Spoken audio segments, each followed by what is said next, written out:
আসসালামু আলাইকুম, শুভ অপরাহ্ন। আশা করি সবাই ভালো আছেন। আজকে আমাদের যে টপিকটা এখানে আসলে ২ টা চ্যাপ্টার দেওয়া। সেটা হচ্ছে একটা হচ্ছে একটু আচ্ছা, আশা করা যায় ক্লাসটা দেখতে এবং শুনতে পাওয়া যাচ্ছে। আমি আগে একটু চেক করে নেই।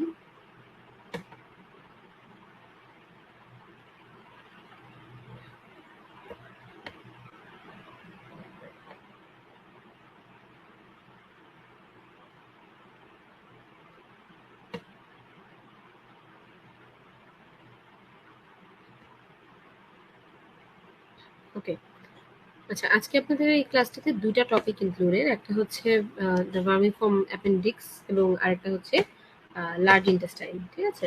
তো আমরা ২ টা টপিক রাখার কারণ আসলে এরকম যে অ্যাপেন্ডিক্সের যে চ্যাপ্টারটা এটা আসলে খুবই ছোট। এখান থেকে ম্যাক্সিমাম টপিক হচ্ছে ক্লিনিক্যাল ওরিয়েন্টেড যেগুলো আমরা ওয়ার্ডে পেয়ে থাকি। মোদ্দা কথা হচ্ছে অ্যাপেন্ডিক্সের যে চ্যাপ্টারটা আসলে বেরিয়ান লাভের আমাদের যে রুটিনটা অর্গানাইজ করা ওইটা অনেকটা হচ্ছে আপনাদের পার্ট 1 বা যেকোনো এন্ট্রান্স এক্সামকে কেন্দ্র করে, হ্যাঁ?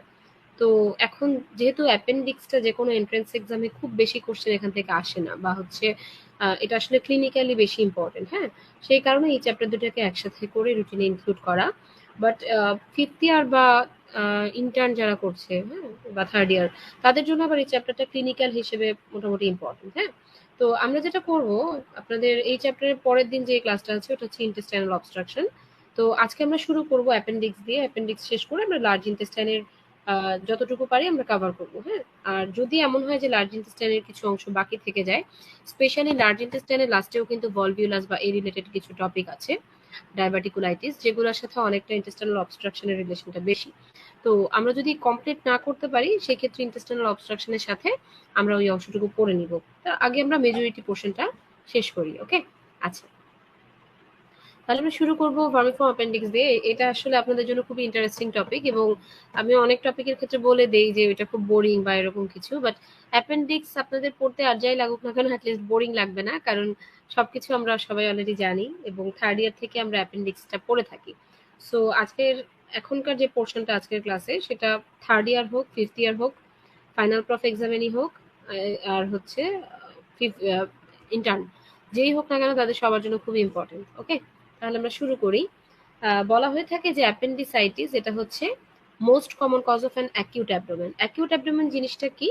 এটা হচ্ছে যে একটা সাডেন সিভিয়ার অ্যাবডোমিনাল পেইন যেটার আর্জেন্ট কোনো একটা ম্যানেজমেন্ট দরকার বা আর্জেন্ট কোনো একটা ইন্টারভেনশন বা অপারেশন দরকার। এরকম যে অ্যাবডোমিনাল পেইনের কন্ডিশনগুলো আছে তার মধ্যে অ্যাপেন্ডিসাইটিসটা মোস্ট কমন। এটা সাইন সিমটম অলরেডি আমরা সবাই জানি, আমরা একটু পরে আরো ডিটেলস পড়বো। আচ্ছা, অ্যাপেন্ডিক্সে যদি আমরা কিছু গ্রস অ্যানাটমি আলোচনা করি, এর মধ্যে আমরা জানি যে এটা একটা ব্লাইন্ড মাস্কুলার টিউব যেটার মধ্যে আমাদের ইন্টেস্টাইনের যে 4টা লেয়ার থাকে mucosa, সাবমিউকোজা, muscularis mucosa, muscular layer এবং সেরোসাল লেয়ার। এই 4টা লেয়ারই এখানে প্রেজেন্ট থাকে। আচ্ছা, এখন যেটা কথা সেটা হচ্ছে যে আহ, এই যে অ্যানাটমিটা এর মধ্যে হচ্ছে তার লোকেশনটা এটা একটা ইম্পর্টেন্ট জিনিস। তো এই পজিশনটাকে আমরা এমনি ওভারঅল কিন্তু অ্যাপেন্ডিক্স একটা ইন্ট্রাপেরিটোনিয়াল অর্গান, হ্যাঁ? তো এটার পজিশনগুলোর মধ্যে আমাদের অনেকগুলা পজিশন পড়তে হয়, ঠিক আছে? তো আপনারা কি কেউ আমাকে বলতে পারেন যে সবচেয়ে কমন যে পজিশনটা সেটা কোথায় অ্যাপেন্ডিক্সের? সবচেয়ে কমন অ্যাপেন্ডিক্সের পজিশনটা কিন্তু ভ্যারিয়েবল আমরা বলি, তাই না? এর মধ্যে সবচেয়ে কমন পজিশনটা কি কেউ বলতে পারেন? সহজ কোশ্চেন খুব। আর আরেকটা জিনিস যেটা সেটা হচ্ছে যে অ্যাপেন্ডিক্সের টিপ থাকে, আমরা জানি যেহেতু এটা একটা টিউবুলার স্ট্রাকচার আর এটা একটা বেস থাকে। আমরা যদি আইলিওসিকাল জাংশন থেকে চিন্তা করি, এটা একটা টিপ থাকে আর এটা একটা বেস থাকে। তো এই দুইটার মধ্যে আসলে আমরা যত বলি না যে অ্যাপেন্ডিক্সের পজিশনটা হচ্ছে কনস্ট্যান্ট না বা ভ্যারিয়েবল, তো কেউ বলতে পারেন যে এটা কোন জিনিসটার পজিশনটা ভ্যারিয়েবল, টিপ নাকি বেস? আমরা যেই লোকেশনগুলোর কথা বলি বা যে পজিশন চেঞ্জের কথা বলি কোনটা ভ্যারিয়েবল, টিপটার পজিশনটা ভ্যারিয়েবল নাকি বেজের পজিশন ভ্যারিয়েবল?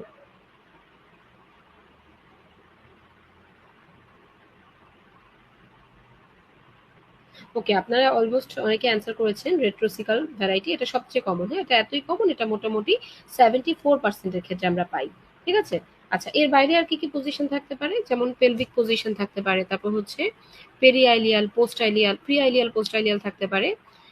তারপর হচ্ছে রেট্রোসিকালের মতো প্যারাসিকাল বা সিকামের পাশে থাকতে পারে, সাবসিকাল বা সিকামের নিচে থাকতে পারে। তো সেকেন্ড মোস্ট কমন যদি আমরা চিন্তা করি সেটা হচ্ছে পেলভিক ভ্যারাইটিটা, হ্যাঁ? মোস্ট কমন হচ্ছে রেট্রোসিকাল আর সেকেন্ড মোস্ট কমন হচ্ছে পেলভিক ভ্যারাইটি, ওকে?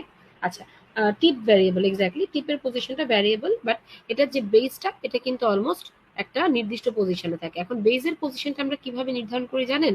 এই যে বেজের একটা কনস্ট্যান্ট পজিশন, এটা আমরা নির্ধারণ করি হচ্ছে আমাদের যে লার্জ ইন্টেস্টাইনের কতগুলা টিনিয়া কোলাই আছে, হ্যাঁ, এটা একটু পরে আমরা লার্জ ইন্টেস্টাইন বলার সময় খেয়াল করবেন কতগুলা ব্যান্ডের মতো কতগুলা টিনিয়া কোলাই থাকে, ঠিক আছে? তো লার্জ ইন্টেস্টাইনের যে টিনিয়া কোলাই গুলো আছে, তিন তিন ধরনের টিনিয়া কোলাই থাকে। এগুলো এসে যে জায়গাটায় মিল হয় বা কনফ্লুয়েন্স থাকে সেই লোকেশনে থাকে হচ্ছে বেসটা, ঠিক আছে? বেসের লোকেশন থাকে হচ্ছে ওই জায়গাটায়। আচ্ছা, আর টিপের পজিশন তো আগেই বললাম ভ্যারিয়েবল থাকে। এখন আমরা যখন অ্যাপেন্ডিসেক্টমি অপারেশনটা করি তখন আমাদের খুঁজে বের করতে হয় হচ্ছে বেসের পজিশন, কারণ টিপ তো ভ্যারিয়েবল, টিপের পজিশনটা আমরা পাবো না যেহেতু সেটা ওপেন একটা এন্ড, মানে বাইরের দিকে উন্মুক্ত থাকছে। তো আমরা ফিক্স যে পোর্শনটা, বেজের পোর্শনটা, সেটা কিভাবে খুঁজে বের করি? এই যে টিনিয়া কোলাইগুলো যেগুলো হাতে যদি আমরা ফিল করি, যেহেতু সেগুলো একটু ব্যান্ড টাইপের স্ট্রাকচার, সেগুলো একটা রাবারি টাইপের ফিল হবে, একটু হার্ড হবে নর্মাল ইন্টেস্টাইনের চেয়ে। সেটা ধরে ধরে আমরা প্যালপেট করে কনফ্লুয়েন্সে যাই, সেখানে গিয়ে আমরা বেজ অফ দ্য অ্যাপেন্ডিক্সটা খুঁজে বের করি, ঠিক আছে? আচ্ছা, তো আমাদের যেরকম ইন্টেস্টাইনের সাথে মেজেন্ট্রি থাকে, সেরকম অ্যাপেন্ডিক্সের সাথেও কিন্তু একটা মেজেন্ট্রি থাকে, যে জিনিসটাকে আমরা বলি হচ্ছে মেজো অ্যাপেন্ডিক্স। আচ্ছা, মেজো অ্যাপেন্ডিক্সের ইম্পর্টেন্সটা আমি বলছি, তার আগে আমাকে আপনারা বলেন অ্যাপেন্ডিক্সের ব্লাড সাপ্লাইটা আমরা সবাই জানি অ্যাপেন্ডিকুলার আর্টারি, তাই না? আচ্ছা, এখন আমাদের কমনলি যে কোশ্চেনটা পরীক্ষায় আসে সেটা হচ্ছে যে অ্যাপেন্ডিকুলার আর্টারিটা কার ব্রাঞ্চ? দেখি আপনাদের জানা আছে কিনা বা মনে আছে কিনা, অ্যাপেন্ডিকুলার আর্টারি কার ব্রাঞ্চ বলেন তো দেখি। অনেক সময় পরীক্ষায় বলে দেয় যে blood supply of the appendix is derive from, বলে আপনাকে সরাসরি অ্যাপেন্ডিকুলার আর্টারি তো বলবে না, এটা কার ব্রাঞ্চ সেই হিসেবে বলবে, ঠিক আছে? এটা আপনারা একটু অ্যান্সার করার চেষ্টা করেন। আচ্ছা, এখন এই যে আমাদের মেজেন্টারি বা মেজো অ্যাপেন্ডিক্স, এটার ইম্পর্টেন্সটা হচ্ছে যে এইটা দিয়ে হচ্ছে অ্যাপেন্ডিক্স তার ব্লাড সাপ্লাইটা পায়। অ্যাপেন্ডিকুলার আর্টারিতে যেটা থাকে সেটা হচ্ছে ফ্রি এন্ড অফ দ্য মেজো অ্যাপেন্ডিক্স, এটার মধ্য দিয়ে যায়, ঠিক আছে? ফ্রি বর্ডার অফ দ্য মেজো অ্যাপেন্ডিক্স এর মধ্য দিয়ে অ্যাপেন্ডিকুলার আর্টারিটা যায় এবং অ্যাপেন্ডিক্সকে ব্লাড সাপ্লাই দেয়। এখন একটা ঝামেলা হচ্ছে যে অ্যাপেন্ডিক্সটা একটা লম্বা টিউবুলার স্ট্রাকচার, এটাকে যদি আমরা তিনটা ভাগে ভাগ করি, এটার যে লাস্ট বা ডিস্টাল 1/3, এইটার মেজো অ্যাপেন্ডিক্সটা সাধারণত অনেক সময় অ্যাবসেন্ট থাকে বা কম থাকে। এটাতে কি সমস্যা হয়? এটাতে সমস্যা হয় যেহেতু ব্লাড সাপ্লাইটা, আমরা যদি ব্লাড সাপ্লাই দিই, ধরেন যেহেতু ব্লাড সাপ্লাইটা এই মেজো অ্যাপেন্ডিক্সের মাধ্যমে যাচ্ছে, সো দেখা যায় কি যে ব্লাড সাপ্লাইটা ডিস্টাল এন্ডে কম থাকে। এখন ডিস্টাল এন্ডে ব্লাড সাপ্লাই কম থাকার কারণে যে প্রবলেমটা হয়, যখন অ্যাপেন্ডিসাইটিস ডেভেলপ করে বা কোনো কারণে অবস্ট্রাকশন ডেভেলপ করে, তখন ডিস্টাল এন্ডটা নষ্ট হয়ে যাওয়া বা পারফোরেশন হয়ে যাওয়া বা ডিস্টাল এন্ডটা বার্স্ট করে যাওয়ার সম্ভাবনা সবচেয়ে বেশি থাকে। সেটাকে আমরা বলি হচ্ছে তখন বার্স্ট অ্যাপেন্ডিক্স, ঠিক আছে? আচ্ছা, এই জিনিসটা তাহলে ডিস্টাল এন্ডে হওয়ার চান্স সবচেয়ে বেশি। ওকে, ইতোমধ্যে আপনারা অনেকে অ্যান্সার করেছেন আইলিওকোলিক আর্টারি। এক্স্যাক্টলি, আমরা তাহলে অ্যান্সারটা দেখে নিই। দেখেন, appendicular artery is a branch of ileocolic artery. খুবই ইম্পর্টেন্ট এই কোশ্চেনটা, ঠিক আছে? আচ্ছা, তাহলে দেখেন এটা সুন্দর করে মেজো অ্যাপেন্ডিক্সের মধ্য দিয়ে বেজ অফ দ্য অ্যাপেন্ডিক্সে চলে গেল। যাওয়ার পরে এখানে একটা ইম্পর্টেন্ট জিনিস হচ্ছে এই অ্যাপেন্ডিকুলার আর্টারি হচ্ছে একটা এন্ড আর্টারি। এন্ড আর্টারি মানে কি? যার থেকে আর কোনো মানে ব্রাঞ্চ হবে না, ঠিক আছে? মানে কোনো বিকল্প ব্লাড সাপ্লাই আসবে না। তো কোনো কারণে যদি এই আর্টারিটা ব্লক হয়ে যায়, যেমন থ্রোম্বোসিসের জন্য, তখন কি হবে? তখন অ্যাপেন্ডিক্সের নেক্রোসিস হয়ে যাবে এবং গ্যাংগ্রিনাস অ্যাপেন্ডিক্স ফর্মেশন হবে। আচ্ছা, মাইক্রোস্কোপিক অ্যানাটমিটা যদি আমরা চিন্তা করি, প্রথমত এটা লেন্থ হচ্ছে 7.5 থেকে 10 সেন্টিমিটার। এখানে কিছু ক্রিপ্টস থাকে। আপনাদের ইন্টেস্টাইন যখনই আমি বলি, আমরা বলি যে ইন্টেস্টাইনের ভিতরে কিছু এরকম ক্রিপ্টস থাকে। তো ক্রিপ্টসেরও আবার কিন্তু একটা বেস থাকে। এর মধ্যে অ্যাপেন্ডিক্সের যে ক্রিপ্টস গুলা, তার বেসে একটা স্পেশাল সেল থাকে যেটাকে আমরা বলি হচ্ছে আর্জেন্টাফিন সেল বা কুলচিটস্কি সেল। এটার ইম্পর্টেন্সটা কি আমরা গত ক্লাসে কিন্তু পড়ে আসছি। এখান থেকে নিউরো এন্ডোক্রাইন টিউমার আসে। কি নিউরো এন্ডোক্রাইন টিউমার আসে? নামটা বলে ফেলেন আপনারা। এই নিউরো এন্ডোক্রাইন টিউমারটাকে আমরা কি বলি? আমরা গত ক্লাসে কিন্তু এটা ডিটেলস পড়েছিলাম এবং এটাও বলেছিলাম যে এই ধরনের টিউমার সবচেয়ে কমনলি হয় হচ্ছে অ্যাপেন্ডিক্সে, তাই না? আচ্ছা, সবচেয়ে কমনলি আমরা পাই হচ্ছে অ্যাপেন্ডিক্স, এর বাইরে স্মল ইন্টেস্টাইনে হতে পারে, স্টমাকেও হতে পারে। ওকে, আচ্ছা।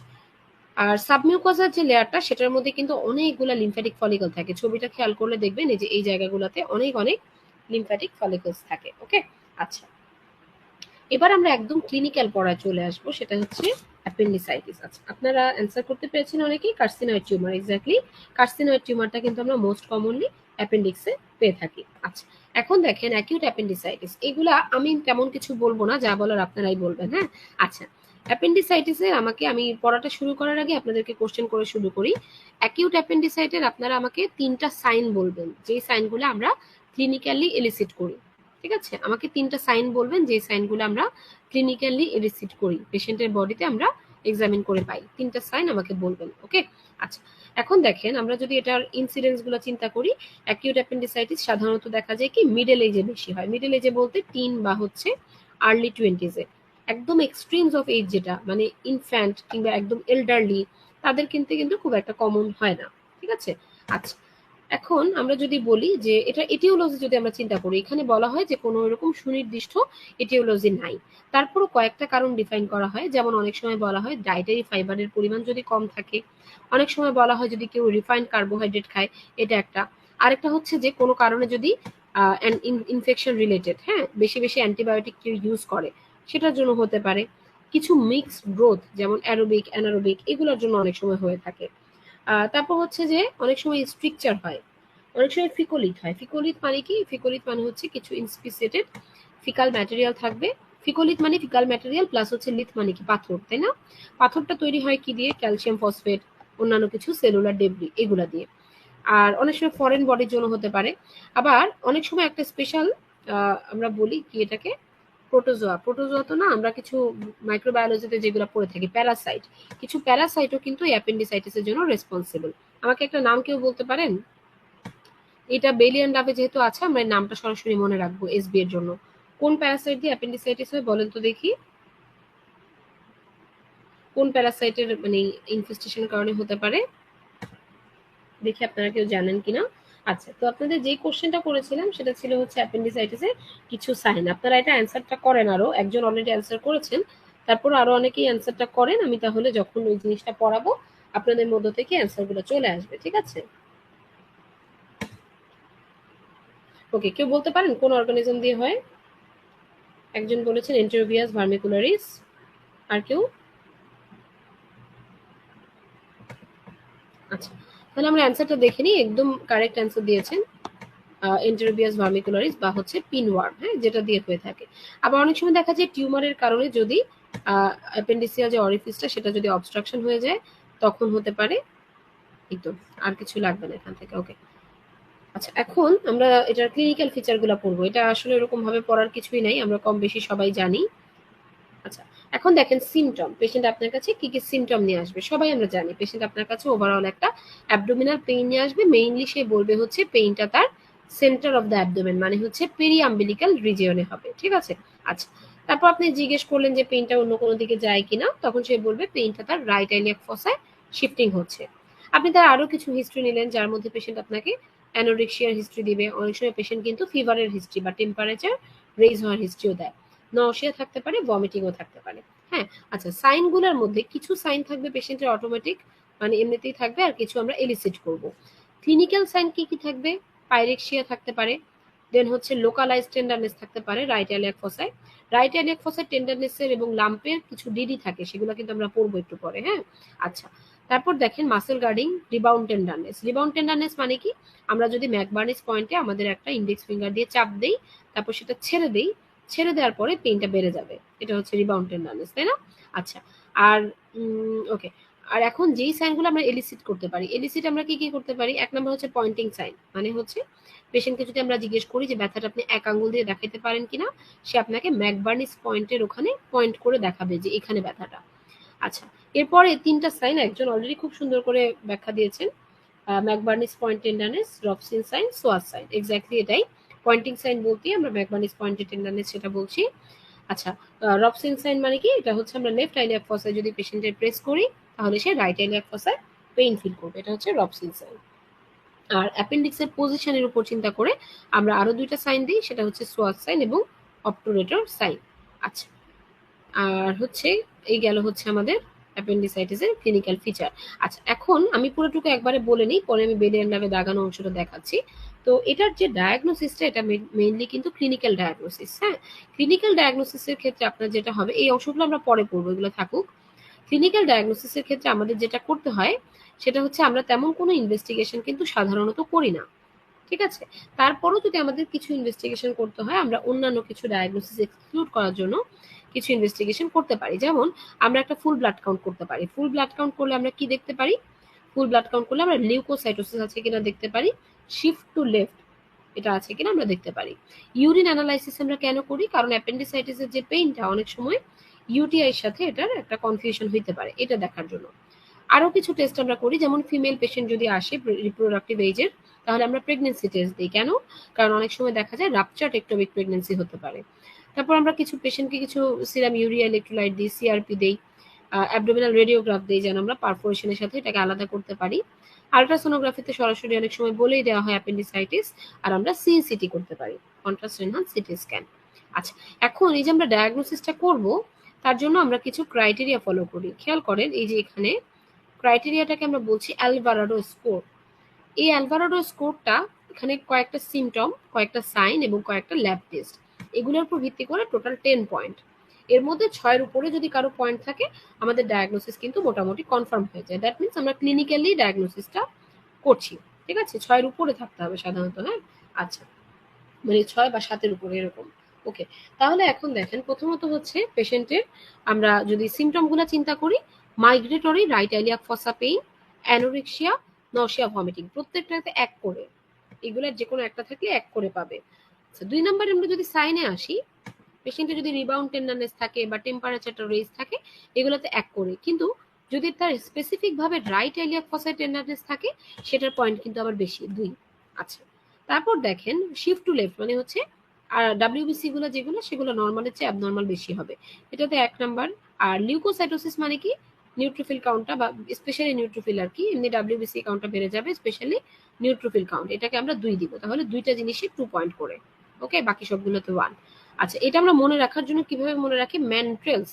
ম্যান্ট্রেলস দিয়ে কি দেখেন, এম এ হচ্ছে migratory right iliac fossa pain, এতে অ্যানোরেক্সিয়া, এনে নশিয়া ভমিটিং। ট্রেল, টিআরই, টিতে হচ্ছে টেন্ডারনেস, আর এ হচ্ছে রিবাউন্ড টেন্ডারনেস, ইতে হচ্ছে এলিভেটেড টেম্পারেচার। আর এলএস মন্ট্রিলস, ম্যান্ট্রেলস, ম্যান্ট্রেলস এলএস হচ্ছে লিউকোসাইটোসিস এবং শিফট টু লেফট। ওকে, আচ্ছা,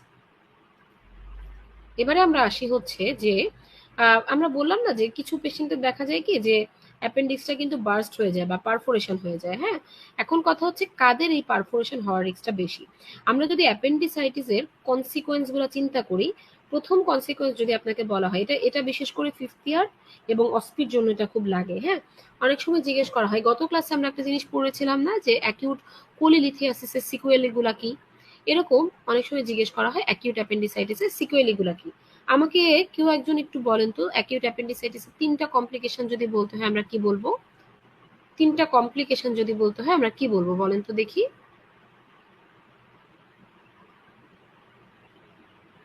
আচ্ছা, এখানে একটা জিনিস মনে রাখতে হবে, সিকুয়েলি আর কমপ্লিকেশন কিন্তু এক না। সিকুয়েলি মানে হচ্ছে পরবর্তী ইভেন্ট গুলা, আর কমপ্লিকেশন মানে হচ্ছে যেটা আসলেই ক্ষতি করছে বা যেটা থেকে অন্য কিছু ফরমেশন হয়ে যাচ্ছে।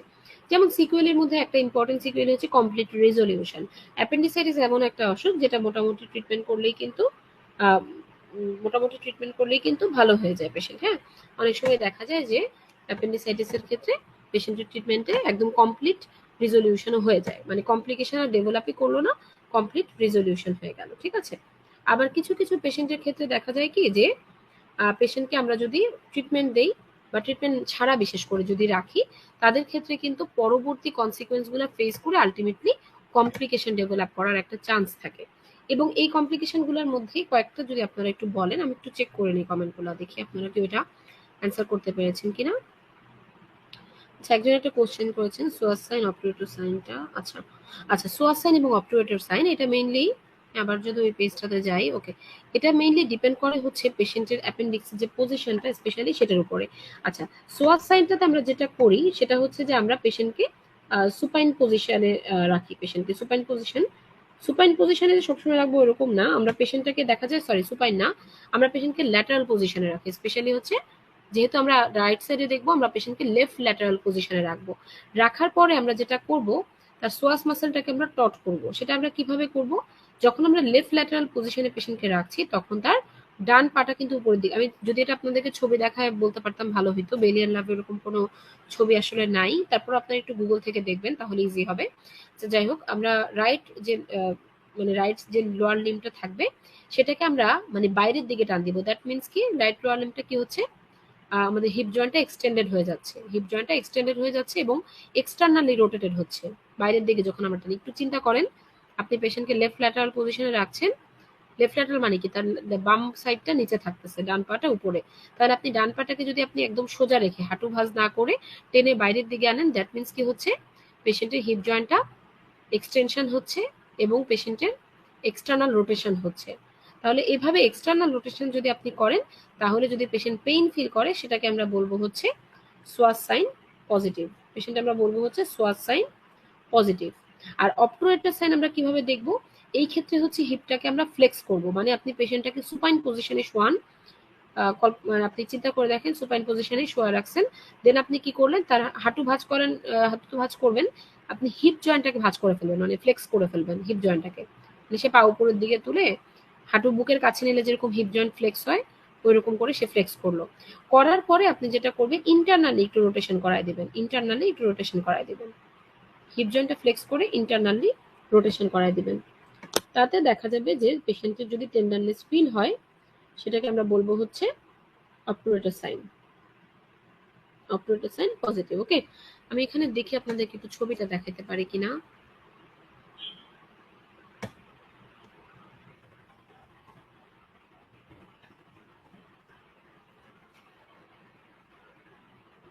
আচ্ছা, এখানে মোটামুটি ছবি আছে। আচ্ছা, ভালো হয়েছে, এটা দেখালে আপনাদের একটু ক্লিয়ার হবে আশা করা যায়। ভালো ছবি। আচ্ছা, এইটা আপনি দেখেন, সোয়াসেন দেখা যাচ্ছে কি? আশা করি দেখা যাচ্ছে।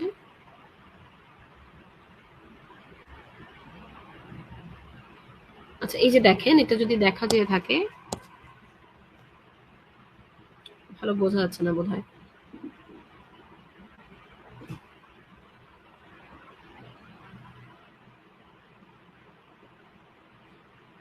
আচ্ছা, এই ছবিটা যতটুকুই বোঝা যায় আমি বলি, এটা হচ্ছে সোয়াস সাইন, ঠিক আছে? এই যে দেখেন পাটাকে বাইরের দিকে নিয়ে আসতেছে। আর অবট্রুয়েটর সাইনটা কিরকম আমি দেখাই।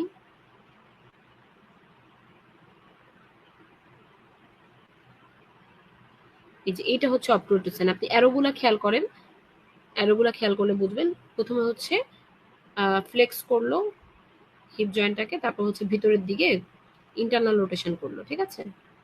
ওকে, আশা করা যায় মোটামুটি ক্লিয়ার হবে এখন, যেহেতু ছবিটা আপনারা দেখতে পেয়েছেন। ওকে, আচ্ছা, এখন কি আর কনফিউশন আছে এটা নিয়ে? ওকে, এখন একজন আনসার করেছেন burst appendix, appendicular lump, appendicular abscess. Exactly এগুলাই হচ্ছে মেইন কমপ্লিকেশন। অ্যাকিউট অ্যাপেন্ডিসাইটিস যদি থেকে যায়, তাহলে সেখান থেকে কি হবে?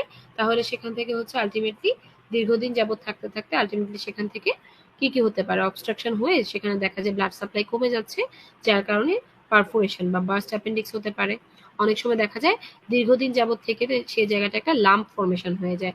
আবার অনেক সময় দেখা যায় ওই জায়গাটা ইনফেকশন হলে তখন কিন্তু অ্যাপেন্ডিকুলার অ্যাবসেস হতে পারে। তো মেইনলি হচ্ছে এগুলাই আমাদের কমপ্লিকেশন গুলো। এখন কথা হচ্ছে যে বার্স্ট অ্যাপেন্ডিক্স হবে কি হবে না, এটার জন্য কিন্তু কিছু রিস্ক ফ্যাক্টর থাকে, যে কাদের পারফোরেশনটা বেশি কমনলি হয়ে থাকে। এর মধ্যে আমরা কিছু জিনিস দেখি, যেমন extremes of age, immune suppress যদি থাকে পেশেন্ট, যেমন ডায়াবেটিস যদি থাকে, ফিকোলিড দিয়ে যদি অবস্ট্রাকশন হয়, অ্যাপেন্ডিক্সের ভ্যারাইটি যদি পেলভিক ভ্যারাইটি হয়, এবং পেশেন্টের যদি প্রিভিয়াস কোনো অ্যাবডোমিনাল সার্জারি থাকে, এইসব ক্ষেত্রে সাধারণত বার্স্ট অ্যাপেন্ডিক্স হওয়ার চান্সটা বেশি থাকে। আচ্ছা, অ্যাপেন্ডিসাইটিসের ডিফারেনশিয়াল ডায়াগনোসিস গুলো খুবই ইম্পর্টেন্ট, মানে same type of clinical feature নিয়ে আসলে আপনি কোন বয়সে কি কি চিন্তা করবেন। স্পেশালি বাচ্চাদেরটা বেশি ইম্পর্টেন্ট, বাচ্চাদেরটা এবং ফিমেলটা, এই দুইটা একটু আলাদাভাবে পড়বেন। বাচ্চাদের ক্ষেত্রে দেখেন গ্যাস্ট্রোএন্টেরাইটিস খুব কমন একটা রীতি, মেজেন্টেরিক অ্যাডিনাইটিস, এবং আরেকটা জিনিস যেটা আপনারা জানেন গত ক্লাসে দেখেছেন, মিকেলস ডাইভার্টিকুলাইটিস, সবচেয়ে কনফিউজিং জিনিস, ইন্টারসাসেপশন, হেনোক্সকোলেন পারপুরা, এবং হচ্ছে লোবার নিউমোনিয়া। এগুলাই আবার ভিতরে সুন্দর করে দেওয়া আছে, মার্ক করে রাখছিলাম। আচ্ছা, এরপরে দেখেন অ্যাডাল্ট ফিমেল, প্রথম কথাটা মিটেলস মার্জ। মিটেলস মার্জ জিনিসটা কেউ জানেন?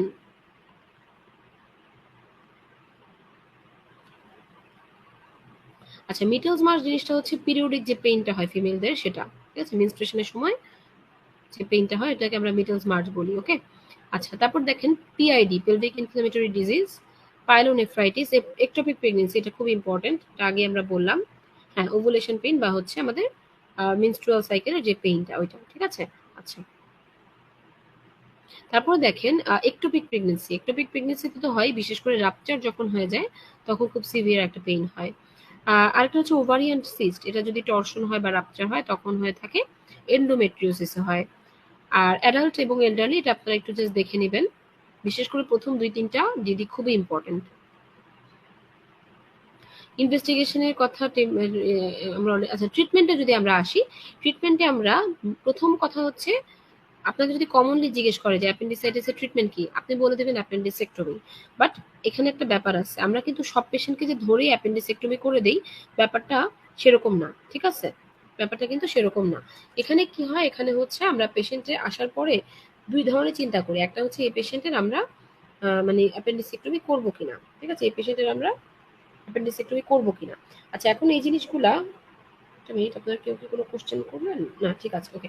আচ্ছা এখন এই জিনিসটা যেটার উপর ডিপেন্ড করে যে প্রথম কথা হচ্ছে আমরা দুইটা কন্ডিশনে পেশেন্টকে নন অপারেটিভ ম্যানেজমেন্ট করব। এখন ফিফথ ইয়ারের কাছে আমার মহামূল্যবান একটা কোশ্চেন, আমরা নন অপারেটিভ ভাবে পেশেন্টকে যে ম্যানেজমেন্ট করি এটার একটা কঠিন নাম আছে। নামটা সুন্দর করে বানান করে আমাকে একটু কমেন্ট করে জানান তো। খুবই জটিল টাইপের বানানের একটা নাম আছে, তাই না? আমরা যে নন অপারেটিভ বা যে কনজারভেটিভ ম্যানেজমেন্ট দেই, নামটা আমাকে একটু লিখে দেন আপনারা কমেন্টে, ওকে? আচ্ছা এখন দেখেন নন অপারেটিভ ম্যানেজমেন্ট আমরা কাদের ক্ষেত্রে করব। প্রথম কথা হচ্ছে যদি আনকমপ্লিকেটেড অ্যাপেন্ডিসাইটিস থাকে তাহলে, এটা ১ নাম্বার, হ্যাঁ? আচ্ছা ২ নাম্বার কথা হচ্ছে যদি অ্যাপেন্ডিক্স মাস বা অ্যাপেন্ডিকুলার লাম্প যেটা, সেইটা যদি ফর্মেশন হয়ে যায়, এই ২টা ক্ষেত্রে আমরা সাধারণত নন অপারেটিভ ম্যানেজমেন্ট করব, যেটার একটা আলাদা ক্রাইটেরিয়া, আলাদা নাম আছে। এখন আনকমপ্লিকেটেড অ্যাপেন্ডিক্স বলতে কি আমরা বোঝাচ্ছি দেখেন কয়েকটা জিনিস, যে যদি এমন হয় যে অ্যাপেন্ডিকোলিথ বা ফিকোলিথ না থাকে, যদি এমন হয় যে পারফোরেশন বা অ্যাবসেস না থাকে, মানে ওভারঅল যা যা কমপ্লিকেশন আপনারা অলরেডি বলে ফেলছেন এগুলো যদি না থাকে, তাহলে আমরা বলবো সেটা আনকমপ্লিকেটেড। সেই ক্ষেত্রে আমরা কি করব, ট্রিটমেন্টটা পেশেন্টকে প্রথম কথা হচ্ছে এনপিও রাখবো, মানে বাওয়েল রেস্ট দিব। দেন যেহেতু এনপিও রাখবো তাকে অবশ্যই আমরা কিছু ফ্লুইড দিব, ঠিক আছে? আচ্ছা দেন হচ্ছে আমরা তাকে আইভি অ্যান্টিবায়োটিক দিব। এই অ্যান্টিবায়োটিকের মধ্যে মেট্রোনিডাজলটাকে প্রেফার করা হয়, তার সাথে একটা থার্ড জেনারেশন সেফালোস্পোরিন। আচ্ছা তারপর আমরা কি করব, আমরা এনজি সেকশন সাধারণত দেই না যদি না পেশেন্টের অবস্ট্রাকশনের ফিচার থাকে বা এরকম কিছু, আমরা সাধারণত ইউজ করি না। আচ্ছা তাহলে এই হচ্ছে ওভারঅল আমাদের ম্যানেজমেন্ট। আর এর বাইরে যদি পেশেন্টের সিমটোমেটিক কোনো ট্রিটমেন্ট থাকে, যেমন পেইন থাকলে পেইনের জন্য আমরা অ্যানালজেসিক দিব, বা পেশেন্টের যদি টেম্পারেচার রেজ থাকে প্যারাসিটামল, এই জিনিসগুলো আমরা করে থাকি। আচ্ছা এখন এই যে পুরা এই কনজারভেটিভ ম্যানেজমেন্ট গুলা এবং পুরাটুকু সময় আপনি পেশেন্টের ভাইটালস চেক করবেন, পেশেন্টের কোনো কমপ্লিকেশন ডেভেলপ করছে কিনা সেই জিনিসগুলো চেক করবেন, ঠিক আছে? তো এই যে পুরো ব্যাপারটা, এটাকে আমরা একটা স্পেশাল নাম দিই, কেউ বলতে পারছেন? এটা কিন্তু ফিফথ ইয়ারকে জানতে হবে, হ্যাঁ? এখন পর্যন্ত কেউ অ্যান্সার করতে পারেন নাই। আচ্ছা আমি তাহলে দেখাই দেই এটা কি হলো। এইটাকে আমরা বলি হচ্ছে অশনার শেরিন রেজিম। এইটা পারার কথা কেন জানেন? কারণ এটা আপনাদের শুধু বইয়ে না, এটা গাইডেও ছিল। গাইডে আমরা এটাকে অশনার শেরিন রেজিমেন হিসেবেই পড়ে ফেলতাম, যে অ্যাপেন্ডিসাইটিসের কনজারভেটিভ ম্যানেজমেন্ট, হ্যাঁ? আচ্ছা এখন দেখেন তাহলে অ্যাপেন্ডিকুলার মাস যদি থাকে আমরা সাধারণত এই অশনার শেরিন রেজিমটা ফলো করব। এখন কথা হচ্ছে কতক্ষণ পর্যন্ত আমরা ফলো করব, কখন আমরা এই অশনার শেরিন রেজিমটা বন্ধ করব। যদি এমন হয় যে পেশেন্টের ট্যাকিকার্ডিয়া ডেভেলপ করলো, অথবা যদি এমন হয় অ্যাবডোমিনাল পেইনটা হঠাৎ করে বেড়ে গেল বা স্প্রেড করে গেল, অথবা যে লাম্পটা ছিল সেটার সাইজটা বেড়ে গেল, এইরকম ক্ষেত্রে আমরা সাধারণত এই কনজারভেটিভ ম্যানেজমেন্ট স্টপ করে দিই এবং পেশেন্টকে অপারেশনের জন্য প্রিপেয়ার করি, ঠিক আছে? আচ্ছা আরেকটা জিনিস হচ্ছে যে আমরা যে বললাম আনকমপ্লিকেটেড অ্যাপেন্ডিসাইটিস, প্লাস যাদের অ্যাপেন্ডিসাইটিস আছে কিন্তু মোটামুটি সাইন সিমটমও আছে কিন্তু তাদের অপারেশন করার রিস্ক অনেক বেশি, যেমন যারা কোমরবিড পেশেন্ট। আপনি হঠাৎ করে একটা 70 ইয়ার্স ওল্ড ডায়াবেটিস পেশেন্ট, তার আপনার অ্যাপেন্ডিসাইটিস কোনো কারণে আপনি অ্যাপেন্ডিসাইটিস পেয়ে গেলেন তার, বা একটা ইসকেমিক হার্ট ডিজিজ ওয়ালা পেশেন্ট 45 ইয়ার্স ওল্ড, আপনি তার অ্যাপেন্ডিসাইটিস পেয়ে গেলেন, তো আপনার তো এটা প্রেফারেবল হবে না যে তার আপনি অপারেশন করবেন, তাই না? সেক্ষেত্রে আপনাকে কি করতে হবে, অবশ্যই আপনাকে ওয়েট করতে হবে, ওয়েট অ্যান্ড ওয়াচ করবেন এবং কনজারভেটিভ ম্যানেজমেন্ট দিবেন। অপারেটিভ ম্যানেজমেন্ট আমরা সবাই জানি, traditional treatment for acute appendicitis appendicectomy. কি করব আমরা, হয় আমরা কনভেনশনাল যে অ্যাপ্রোচ সেটাতে যাব, যেটাতে আমরা কিছু ইনসিশন দিয়ে ওপেন ভাবে করি, অথবা আমরা এখন যেটা প্রেফার করি সেটা হচ্ছে ল্যাপারোস্কোপিক অ্যাপেন্ডিসেক্টমি, হ্যাঁ? আচ্ছা কনভেনশনাল অ্যাপেন্ডিসেক্টমিতে আমরা কমনলি যে ইনসিশনটা দেই এটাকে বলা হয় গ্রিড আয়রন ইনসিশন, যেটা আমরা ম্যাকবার্নিস পয়েন্টে লম্বভাবে দিয়ে থাকি। আচ্ছা আরেকটা যেটা সেটা হচ্ছে Rutherford Morrison muscle cutting incision. এটা আমরা কখন দিই, যখন আমাদের একটু বেশি বেশি ভিউ দরকার হয় তখন দিই আমরা, আর একটু এক্সটেন্ড করতে হয় যখন। আর লেন্স ইনসিশন এটা একটা স্ক্রিন ক্রিজ বরাবর ট্রান্সভার্স ইনসিশন। এটা সাধারণত আমরা কেন দিই, কসমেটিক পারপাসে দিই, এটা কসমেটিক পারপাস, এটার দাগটা কম হয় এই জন্য। এখানে যে স্টেপগুলো দেখানো হয়েছে আমাদের অতটা দরকার নাই। আচ্ছা প্রেগনেন্সিতে অ্যাপেন্ডিসাইটিস, এখানে একটা কথা একটু জেনে রাখেন যে প্রেগনেন্সিতে extra uterine acute abdominal condition most common হচ্ছে অ্যাপেন্ডিসাইটিস। আচ্ছা, পোস্ট অপারেটিভ কমপ্লিকেশনটা, এখানে একটা জিনিস দেখেন, পোস্ট অপারেটিভ কমপ্লিকেশনের জাস্ট নামগুলো একটু দেখে রাখতে পারেন, কারণ যে কোনো অপারেশনই সাধারণত মোরলেস একই টাইপের কমপ্লিকেশনই হয়, যেমন উন্ড ইনফেকশন হতে পারে, ইন্ট্রা অ্যাবডোমিনাল অ্যাবসেস হতে পারে, তারপর হচ্ছে পেশেন্টের আইলিয়াস মানে প্যারালাইটিক আইলিয়াস ডেভেলপ করতে পারে। এটা কিন্তু অলরেডি আপনারা জানেন, কমপ্লিকেশন অপারেশনের কমপ্লিকেশন হিসেবে আমরা কিন্তু পেশেন্টের প্যারালাইটিক আইলিয়াস পেয়ে থাকি। ফাংশনাল ডিজিজ আপনারা পড়েছিলেন। দেন হচ্ছে যেহেতু পেশেন্ট অনেকদিন ধরে বেড রেস্টে থাকতে হয়, পেশেন্টের রেসপিরেটরি কিছু সমস্যা ডেভেলপ করে। তারপর হচ্ছে যে পেশেন্টের ভেনাস থ্রোম্বোসিস এম্বলিজম ডেভেলপ করতে পারে, portal pyaemia, faecal fistula, adhesive intestinal obstruction. এই জিনিসগুলো আপনাদের এমসিকিউ হিসেবে অনেক সময় লাগে, তো এটা একটু দেখে নেবেন। এখন কথা হচ্ছে যে এই যে পেশেন্টগুলো অ্যাপেন্ডিসেক্টমি হলো, তার কমপ্লিকেশন ডেভেলপ করছে কিনা বা কোনো সমস্যা হচ্ছে কিনা, এটা দেখার জন্য আমরা কি কি করি, এটা আমাদের কখন লাগবে, এটা আমাদের ফিফথ ইয়ার বা ওয়ার্ডে রেগুলার কাজ করার সময় লাগে। প্রথম কথা হচ্ছে আমরা পেশেন্টের, এটা কিন্তু শুধু অ্যাপেন্ডিসেক্টমি না, যে কোনো অপারেশনের পরেই আমরা ফলো আপে কিন্তু এই কাজগুলো করে থাকি। যেমন পেশেন্টের উন্ড এবং অ্যাবডোমেনটা আমরা এক্সামিন করব, সেখানে কোনো অ্যাবসেস ডেভেলপ করলো কিনা। দেন হচ্ছে পেলভিক অ্যাবসেস বা আছে কিনা সেটা দেখার জন্য আমরা ডিআরই করব।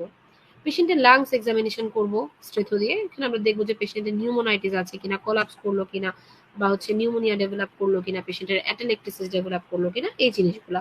এই ক্ষেত্রে আমরা পেশেন্টের প্রথম কথা হচ্ছে হিস্ট্রি একটু নেই।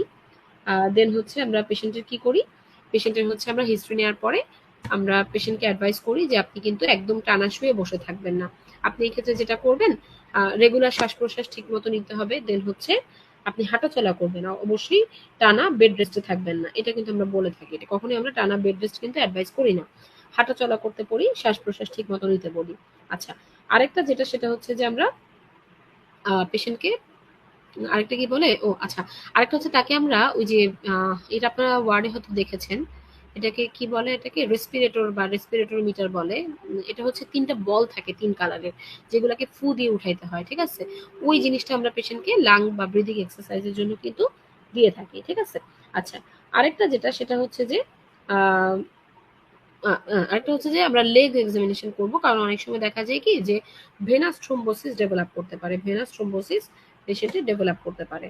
আচ্ছা, তারপর হচ্ছে যে পেশেন্টকে আমরা আচ্ছা, লিভার এনলার্জমেন্ট আছে কিনা এগুলো একটু দেখে থাকি, ফ্লিভাইটিস, আর আর খুব বেশি কিছু দরকার নেই। আর আরেকটা ইম্পর্টেন্ট জিনিস হচ্ছে সাবফ্রেনিক অ্যাবসেস আছে কিনা, এটা আমরা দেখে থাকি। ওকে, আচ্ছা, ফিকাল ফিস্টুলা এগুলো তো বলে ফেললাম। ওকে, আর neuro endocrine tumour of the appendix, এটা হচ্ছে কার্সিনয়েড টিউমার, এটা সবকিছু আমরা কিন্তু অলরেডি পড়ে ফেলছি, ঠিক আছে। এটা এখানে শুধু একটা নতুন কথা দেখতেছি, সেটা হচ্ছে এটা ফিমেলে বেশি কমনলি হয়। আর এরা হচ্ছে sub epithelial neuro endocrine cell থেকে আসে, মেজরিটি থাকে টিপ অফ দ্য অ্যাপেন্ডিক্সে। আর হচ্ছে যে পেশেন্টের সিমটম থাকতে পারে, অনেক সময় মেটাস্টেসিস হয়। আর আরেকটা কি জানি ছিল, ক্রোমোগ্রানিন এ, এটা এগুলো সবই আপনারা জানেন, এখানে আর নতুন করে কিছু পড়ার ওরকম নাই। তারপরে দাগানো কেন, আপনারা একটু জাস্ট ওই স্মল ইন্টেস্টাইনে যেরকম পড়ছিলেন ওইরকম ভাবে একটু দেখে নেবেন জিনিসটা। ওকে, আচ্ছা। আর হচ্ছে সিউডোমিক্সোমা পেরিটোনি, এই জিনিসটা আমি একটু বলি। এটা হচ্ছে একটা রেয়ার কন্ডিশন, যেখানে দেখা যায় কি যে পেশেন্টের হয়তো অ্যাপেন্ডিক্সে কোনো একটা টিউমার ছিল, ঠিক আছে। ওই টিউমারটা থেকে মানে কমনলি আর কি যেটা হয়, অ্যাপেন্ডিক্সে কোনো একটা টিউমার ছিল, সেখান থেকে প্রোগ্রেসিভ পেরিটোনিয়াল ডিপোজিট, মানে ওই টিউমারটা পেরিটোনিয়াল ছড়ায় পড়ছে, সাথে পেশেন্টের মিউসিনাস অ্যাসাইটিস ডেভেলপ করছে, মানে অ্যাসাইটিস যে ফ্লুইডটা সেটা মিউসিনাস থাকবে, ওমেন্টাল কেক ডেভেলপ করলো, ওমেন্টাল কেক ডেভেলপ করলো। আচ্ছা, এখন যে মানে ওমেন্টাম গুলো শক্ত হয়ে একদম কেক টাইপ একটা স্ট্রাকচার ফর্মেশন, এবং ফিমেল পেশেন্টদের ক্ষেত্রে দেখা যায় যে এর সাথে ওভারিয়ান ইনভলভমেন্ট থাকে। এটা সাধারণত কেন হয়, অনেক সময় দেখা যায় যেসব পেশেন্টের অ্যাপেন্ডিসিয়াল কোনো একটা টিউমার আছে, বিশেষ করে মিউসিনাস টিউমার, সেটা যদি বার্স্ট করে যায় বা পারফোরেশন হয়ে যায়, তখন এই কন্ডিশনটা ডেভেলপ করে, এবং এটা খুবই খারাপ একটা কন্ডিশন। দেখা যায় যে খুব প্রোগ্রেসিভ স্টেজে আপনার কাছে আসে পেশেন্ট, অ্যাবডোমিনাল ডিস্টেনশন, অ্যানোরেক্সিয়া, বাউল ডিসফাংশন এরকম ভাবে নিয়ে আসবে, এবং আপনি যদি ঠিকমতো ট্রিটমেন্ট না করেন, সাধারণত এটা কিন্তু ফ্যাটাল একটা কন্ডিশন রেজ করবে। ইনভেস্টিগেশনের ক্ষেত্রে আপনি যেটা করতে পারেন, একটা হাই রেজলিউশন সিটি স্ক্যান করবেন অ্যাবডোমেন এবং পেলভিসের, সাথে অবশ্যই কন্ট্রাস্ট ব্যবহার করবেন, সাথে একটা সিটি কোলোনোস্কোপি আপনি ব্যবহার করবেন। কেন করবেন, কারণ হচ্ছে অনেক সময় কোলন ক্যান্সারের কারণেও এ ধরনের কন্ডিশন ডেভেলপ করতে পারে, ঠিক আছে। আর আরেকটা যেটা আপনি করবেন সেটা হচ্ছে ল্যাপারোস্কোপি করবেন, কারণ ল্যাপারোস্কোপিতে অনেক সময় খুব ভালোভাবে এই ক্লাসিফিকেশন এবং স্টেজিং এই জিনিসগুলো কিন্তু দেখা যায়। ঠিক আছে, তাহলে আমরা এই কয়েকটা জিনিস পেশেন্টের করব। ওকে, আচ্ছা, ওকে, তাহলে আমরা অ্যাপেন্ডিক্স মোটামুটি শেষের দিকে শেষ হয়ে গেল। এখন আপনারা আমরা লার্জ ইন্টেস্টাইন শুরু করব, তার আগে আমাকে একটু বলেন যে আপনাদের কারো কোনো কনফিউশন আছে কিনা বা কারো কোনো কোশ্চেন আছে কিনা। ঠিক আছে, আমি একটু দেখতে হবে।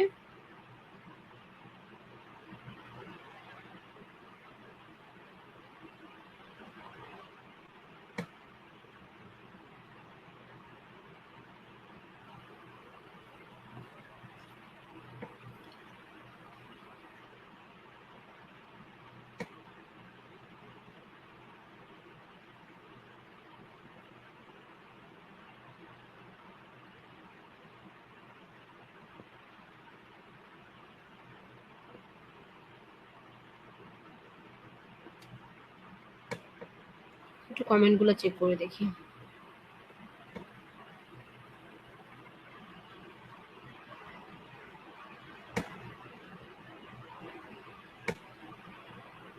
আচ্ছা, তো ওকে, একজন কোশ্চেন করেছেন আপু রাদারফোর্ড মরিসন আর্লি। আচ্ছা, ওকে, তাহলে আমি আপনাদেরকে এটা একটু, আচ্ছা, বেসিক্যালি রাদারফোর্ড মরিসনটা আমরা দেই যদি আমাদের এক্সপোজারটা বেশি লাগে, মানে এক্সট্রা কিছু মাসেল কাটি। আর লেন্স ইনসিশনটা আমরা দেই হচ্ছে বেশি বেশি মানে কসমেটিক পারপাসে আর কি। আমি যদি এটা ছবিতে আপনাদেরকে দেখাই, জাস্ট র্যান্ডম একটা ছবি আঁকি একটু।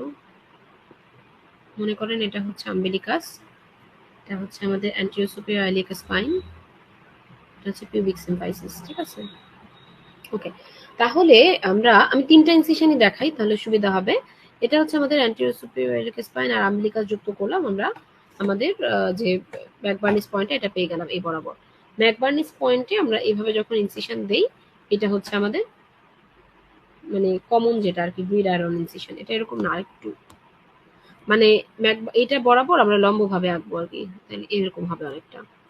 এটাকে আমরা বলি হচ্ছে গ্রিড আয়রন। আচ্ছা, এখন দেখেন এই গ্রিড আয়রনটা যেই লেভেলে, ঠিক আছে, ওই একই লেভেলে আমরা যদি ধরেন স্ক্রিন ক্রিজ বরাবর যাই, স্ক্রিন ক্রিজ বরাবর আমি এটা অন্য কালার দিয়ে আঁকি তাইলে মনে হয় ইজি হবে। স্কিন ক্রিজ, ধরেন স্ক্রিন ক্রিজ গুলা এই জায়গায় কিরকম আসে, এরকম এরকম ভাবে আসে না অনেকটা, স্কিনের যে মাসেলের গুলা। আচ্ছা, এখন স্কিন ক্রিজ বরাবর যদি আমরা করতে যাই, এটা অনেক সময় হয়ে যাবে এরকম এরকম। ঠিক আছে, মানে অনেকটা ট্রান্সভার্স। এটাকে আমরা বলি হচ্ছে লেন্স ইনসিশন, লেন্স ইনসিশন। ঠিক আছে, আচ্ছা, তাহলে লেন্স গেল আর হচ্ছে আমাদের গ্রিড আয়রন গেল। এবার আমরা আসি রাদারফোর্ড মরিসন, একটু মুছে দেই। এটা আর কিছুই না, এটা জাস্ট একটু এক্সটেন্ডেড হবে, অনেকটা বড় টাইপের ইনসিশন। হ্যাঁ, এই টাইপের, এটা অ্যাপ্রোপ্রিয়েট হচ্ছে না, এই যে এরকম অনেকটা। ঠিক আছে, এটা খুব একটা দেই না আমরা যদিও, বাট এটা হবে একটু বড় টাইপের একটা ইনসিশন। পয়েন্টটা এই ম্যাকবার্নিজেই থাকবে, বাট একটু বড় এরকম করে যাবে। ঠিক আছে, যেন আমরা দুই পাশে মাসেলটা বেশি করে কাটতে পারি। ওকে, আচ্ছা, এবার কি এটা ক্লিয়ার হয়েছে নাকি কোনো কনফিউশন আছে?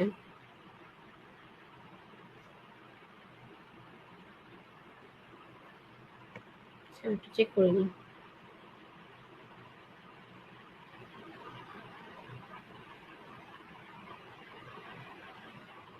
আচ্ছা, যদি কনফিউশন থাকে আমাকে একটু বললেন, আমি লাস্টে আর বলে দিব।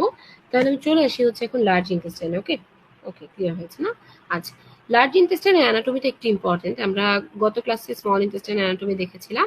লার্জ ইন্টেস্টাইনটা তাহলে শুরু হবে হচ্ছে আমাদের আইলিওসিকাল ভালভ থেকে এবং শেষ হবে হচ্ছে একদম অ্যানাসে গিয়ে। ওকে, এটাকে আমরা কয়েকটা ভাগে ভাগ করতে পারি। একদম শুরুটা হবে হচ্ছে সিকাম দিয়ে, দেন তার উপর অ্যাসেন্ডিং কোলন, দেন হচ্ছে অ্যাসেন্ডিং কোলনটা, এবার এখানে সিকাম দিয়ে শুরু হলো, অ্যাসেন্ডিং কোলন যাবে, এখানে রাইট যে সাইডে যে ফ্লেক্সারটা থাকে এটাকে আমরা বলি হচ্ছে হেপাটিক ফ্লেক্সার বা হচ্ছে রাইট কোলিক ফ্লেক্সার। আচ্ছা, দেন হচ্ছে আমরা ট্রান্সভার্স কোলন পাই, তারপর লেফট সাইডে আমরা পাই হচ্ছে স্প্লেনিক ফ্লেক্সারটা, দেন হচ্ছে descending colon, sigmoid colon, rectum. Okay, common কথাবার্তা। এটার লেন্থ যদি আমরা চিন্তা করি, এটা অ্যাপ্রক্সিমেটলি 1.5 মিটার লং।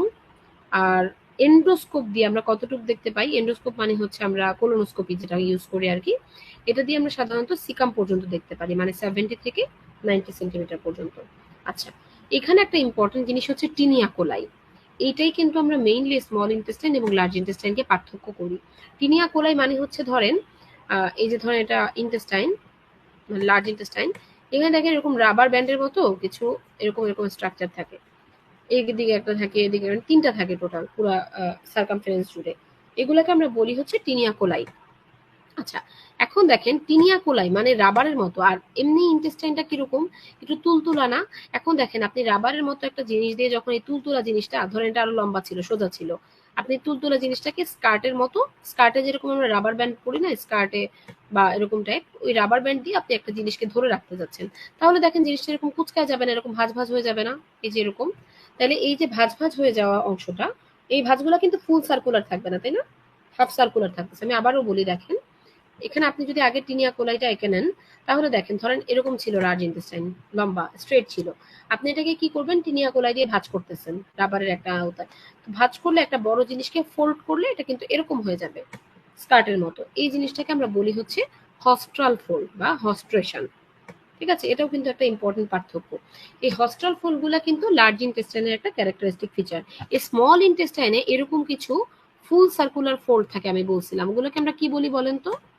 স্মল ইন্টেস্টাইনে যেগুলো ফুল সার্কুলার এরকম ফোল্ড, লার্জ ইন্টেস্টাইনটাকে আমরা বলছি কি হস্টাল ফোল্ড। আর স্মল ইন্টেস্টাইনে যে থাকে ফুল সার্কুলার, এগুলোকে আমরা কি বলি বলেন তো দেখি? তাহলে আমরা তিনটা জিনিস পাইলাম, দেখেন টিনিয়া কোলাই পাইলাম, সরি দুইটা জিনিস, টিনিয়া কোলাই পাইলাম, হস্টাল ফোল্ড পাইলাম। আর দেখেন এটার গায়ে কিছু এরকম ফ্যাট ফিল্ড, কিছু পেরিটোনিয়াল ট্যাগ থাকে, এগুলাকে আমরা কি বলি? এগুলাকে আমরা বলি হচ্ছে অ্যাপেন্ডিসিস এপিপ্লয়িকা। অ্যাপেন্ডিসিস এপিপ্লয়িকা, ঠিক আছে? অ্যাপেন্ডিসিস এপিপ্লয়িকা দেখি আমরা, ফ্যাট ফিল্ড, কিছু পেরিটোনিয়াল ট্যাগ থাকে যেগুলোকে আমরা বলি অ্যাপেন্ডিসিস এপিপ্লয়িকা। হ্যাঁ, আচ্ছা, যেগুলো মেইনলি লেফট সাইডে থাকে। আচ্ছা, আর এগুলাকে কি বলি? স্যাকুরেটেড কিছু হস্ট্রেশন থাকে বা হস্টাল ফোল্ড থাকে।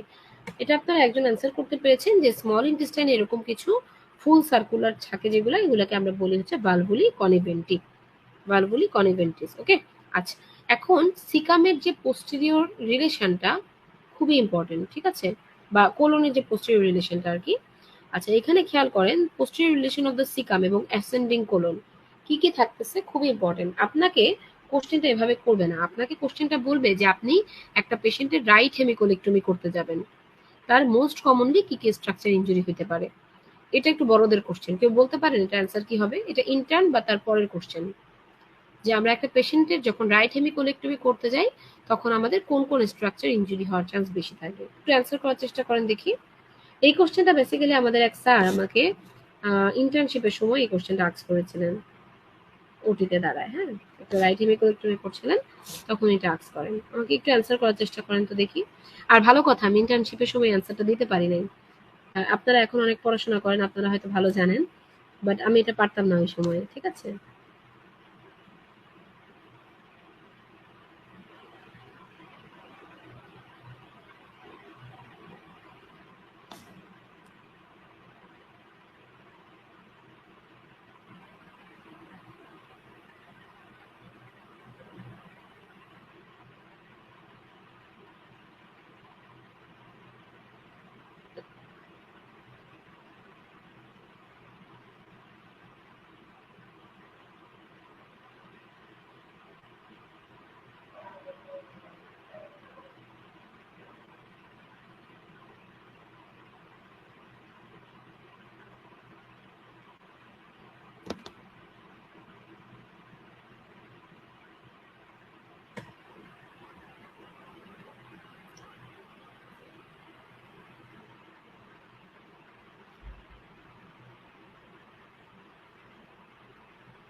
ওকে, একজন অ্যান্সার করেছেন, একটু দেখি। খুবই ভালো answer, right ureter gonadal vessel duodenum, very good. এটা এটা খুবই ভালো অ্যান্সার করতে পেরেছে। আমি জানি না যে এখন আপনি কি পড়ছেন বা কি পড়ালেখা করছেন, বাট খুবই ভালো অ্যান্সার। হ্যাঁ, আচ্ছা, তাহলে আমরা দেখি যে posterior relation of the caecum এবং অ্যাসেন্ডিং কোলন, সেখানে আমরা কি কি পাই?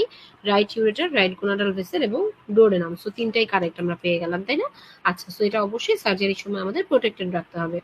লেফট সাইডে সেম, লেফট সাইডে আমরা লেফট ইউরেটার পাবো, লেফট গোনাডাল ভেসেল পাবো এবং টেল অফ প্যানক্রিয়াস পাবো। খুবই ইম্পর্টেন্ট এই কোশ্চেনটা আপনাদের এফসিপিএস পার্ট 1 পরীক্ষা বা যে কোনো এন্ট্রেন্স এক্সাম এবং যে কোনো জায়গায় খুবই ইম্পর্টেন্ট, লিখে রাখেন। ওকে, আচ্ছা, এরপরে আমরা আসি ব্লাড সাপ্লাই। এটা খুব বেশি আমাদের পড়ার দরকার নেই। সুপিরিয়র মেসেন্টারিক আর্টারি এবং ইনফেরিয়র মেসেন্টারিক আর্টারি মেইনলি এই দুটো থেকে সাপ্লাই আসবে।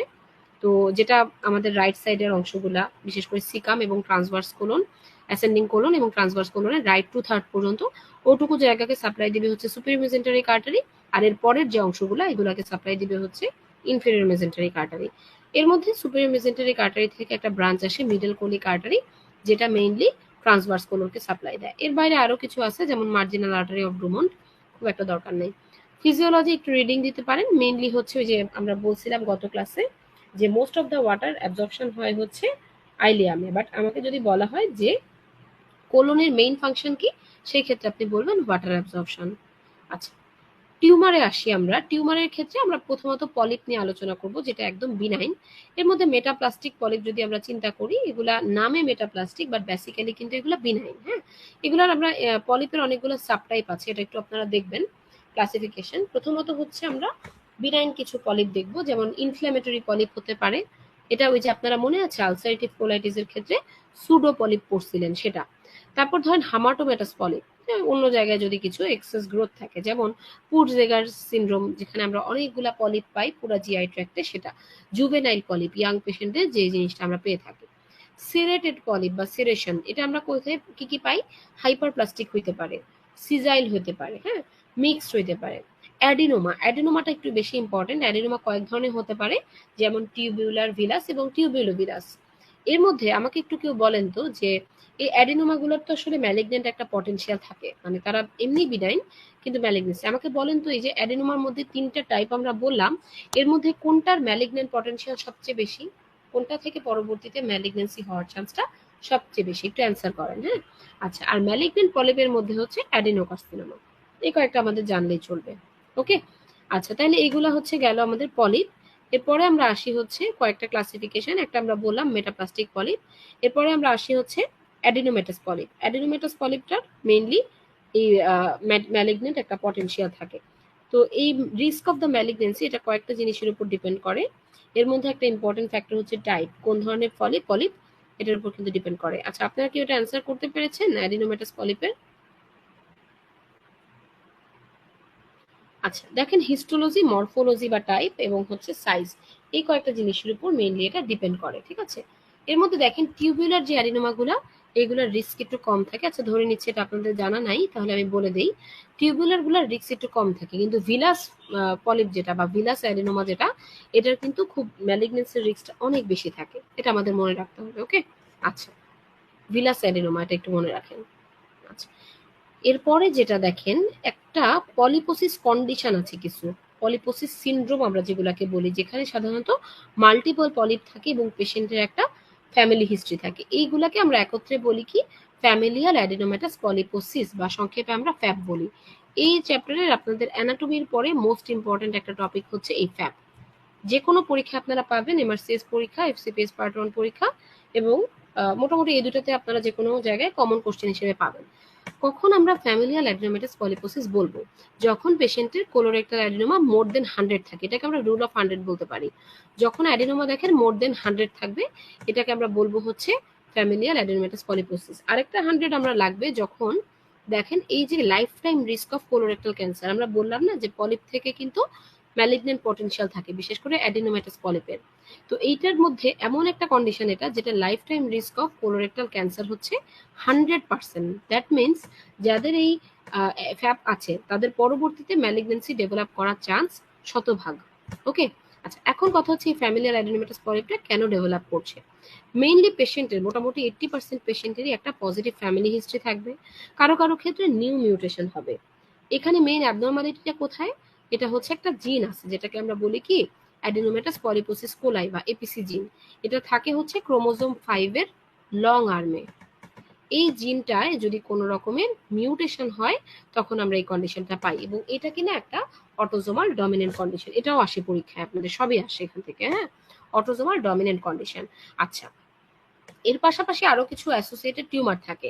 এর মধ্যে কয়েকটা নাম আমরা মনে রাখি, যেমন গার্ডনার সিনড্রোম, যদি এই পেশেন্টের এপিডার্ময়েড সিস্ট থাকে। ঠিক আছে, ডেসময়েড টিউমার থাকে অনেক সময়, হ্যাঁ, এপিডার্ময়েড সিস্ট থাকলে এটাকে আমরা বলি গার্ডনার সিনড্রোম। অনেক সময় পেশেন্টের ডেসময়েড টিউমার থাকে, অস্টিওমা থাকে, ডেসময়েড টিউমার থাকে, এই জিনিসগুলো, এগুলো নামগুলো মনে রাখবেন, হ্যাঁ, যেগুলো কিনা ফ্যাপের সাথে অ্যাসোসিয়েটেড।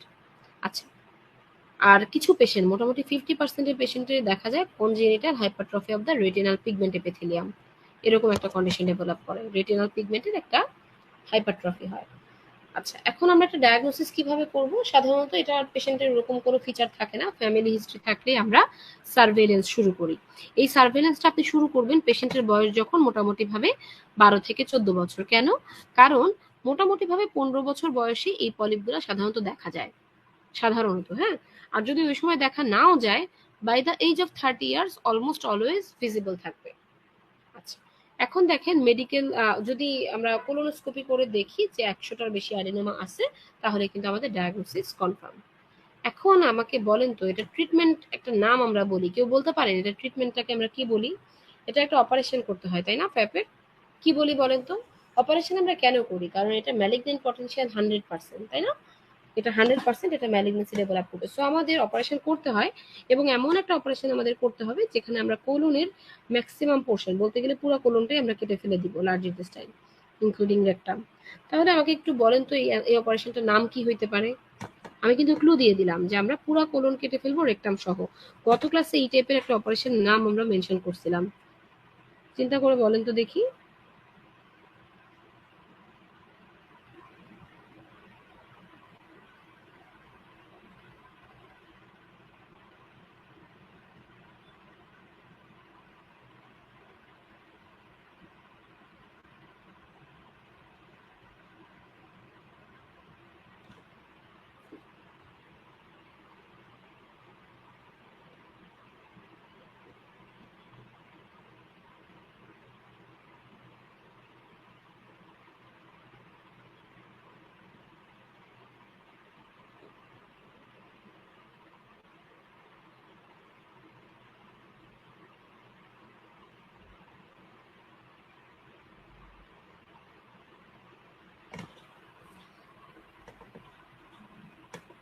ওকে, দুইজন অ্যান্সার করেছেন প্রোক্টোকলেক্টমি, খুবই কাছাকাছি অ্যান্সার এবং অনেকটাই অ্যাকুরেট। আচ্ছা, আমি যদি আরেকটু বলি, দেখেন আমি সাথে একটা প্যান যোগ করব, প্যান। প্যান মানে কি? পুরাটুকু। তাহলে দেখেন প্যান প্রোক্টোকলেক্টমি, প্যান প্রোক্টোকলেক্টমি মানে কি? প্যান মানে তো পুরা, প্যান মানে পুরা, তাই না? প্রোক্টো মানে হচ্ছে রেকটাম। তাহলে দেখেন পুরা রেকটাম প্লাস হচ্ছে কোলেক্টমি, মানে কোলন আমরা কাটবো। তাহলে এটাকে আমরা বলতেছি প্যান প্রোক্টোকলেক্টমি। এখন যখন আপনি একটা পেশেন্টের পুরা রেকটাম কোলন কেটে ফেললেন, তার বাকি থাকে কি উপরে? স্মল ইন্টেস্টাইন, স্পেশালি হচ্ছে আইলিয়াম। এখন আপনি কি করতে পারেন? তাহলে দুইটা অপশন আছে। একটা হচ্ছে পেশেন্টের তো আলটিমেটলি স্টুল পাস করার বা তার যে খাবারের অংশটা পাস করার একটা ব্যবস্থা করতে হবে, বিকল্প ব্যবস্থা, তাই না? কিভাবে করবেন আপনি?